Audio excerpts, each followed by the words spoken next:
MIT Skydiving Club just jumped out of an airplane. It might seem like a wild adrenaline rush, but actually, there's a lot more to skydiving than just jumping out of a plane and pulling a ripcord. Skydivers can control their falls. They can sit, track, flip, fly head down, make crazy hybrids, and even fly over to each other to dock. When you're just falling a few feet, there's not much you can do on the way down. So how is falling thousands of feet through the sky any different? You learn in school that things accelerate towards the ground because of gravity.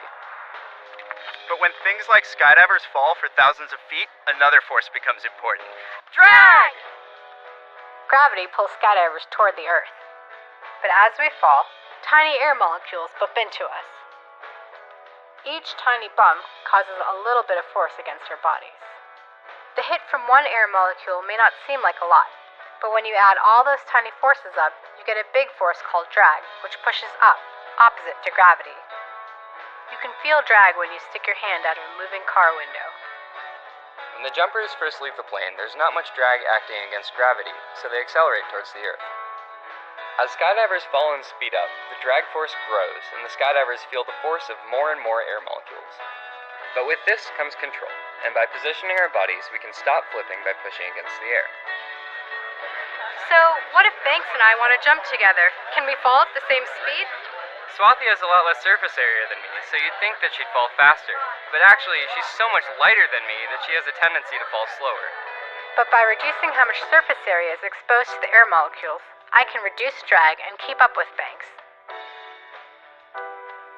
Drag can be used for more than just speeding up or slowing down. Moving your arms to the side and legs out generates extra airflow at your feet, which pushes your body in the direction it's facing. This is called tracking. To really use drag, air needs to push you hard enough, which can only happen if you're going fast enough.